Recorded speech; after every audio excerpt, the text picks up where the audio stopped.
Bonjour à tous et bienvenue sur la chaîne YouTube où on parle de pédocriminalité sans aucun tabou.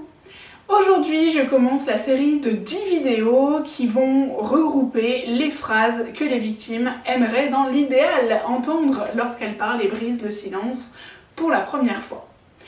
Vous vous en doutez, la première phrase, c'est « Je te crois ». Pourquoi une victime a tellement besoin d'entendre cette phrase ? Parce qu'en fait, elle va pas souvent être crue, ou en tout cas, on va souvent lui poser des questions qui n'ont pas lieu d'être posées. On va souvent, sans forcément remettre directement en question sa parole, lui demander des détails sur ce qu'elle a vécu pour, en gros, la faire se justifier de ce qu'elle est en train de raconter. Ce qui est terrible quand une victime brise le silence, c'est qu'elle doit prouver qu'elle est victime et en gros qu'elle doit prouver que le coupable est coupable, mais simplement parce que le coupable a souvent une place privilégiée dans la famille, dans l'environnement, dans la culture. C'est hyper important de le comprendre parce que par exemple, par rapport à la parole d'un enfant, on croira par exemple plus un professeur ou son parent.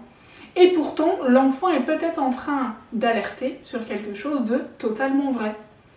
On a l'exemple qui a été donné lors d'une réunion à laquelle j'ai assisté de l'association Colosse auprès d'Argile, d'un petit garçon où un jour la maîtresse a dit « dessiner des chouettes ».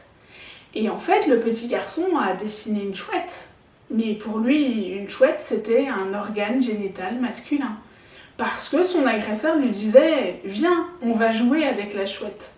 Et c'est tout des petites choses comme ça où le « je te crois », pur et simple, est hyper important.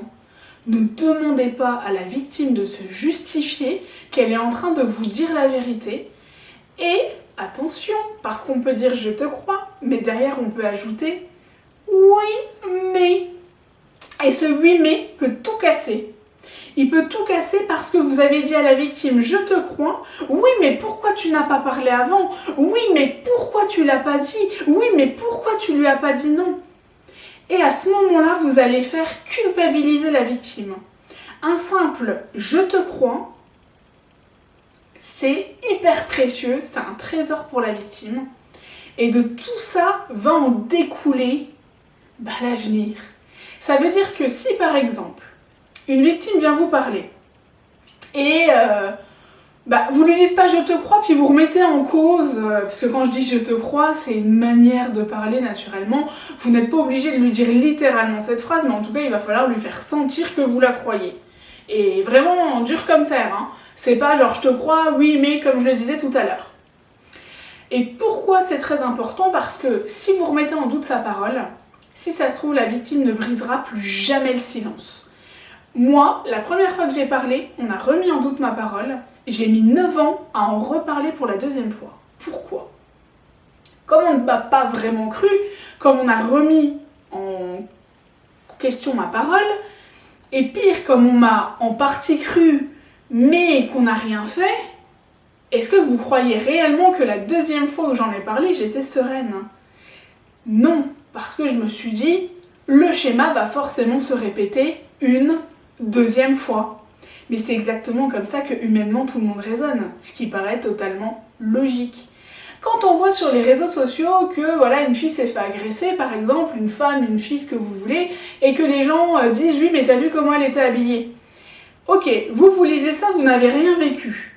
Est-ce que vous ne pensez pas que le jour où vous allez vivre quelque chose, vous allez vous dire oui mais j'étais peut-être mal habillée, ou j'étais peut-être habillée trop provoquant, et c'est pour ça que je me suis fait agresser?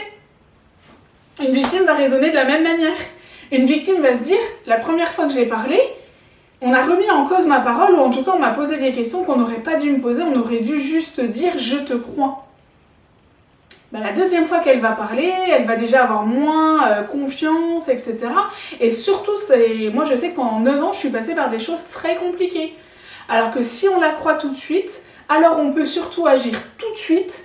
Et souvent, la première fois qu'on parle, pour ma part, par exemple, les agressions étaient encore en cours, donc il y avait encore des preuves. C'est hyper important de le savoir et de le comprendre. Donc, vous retenez, quand une victime brise le silence, la première chose à faire, c'est « je te crois ».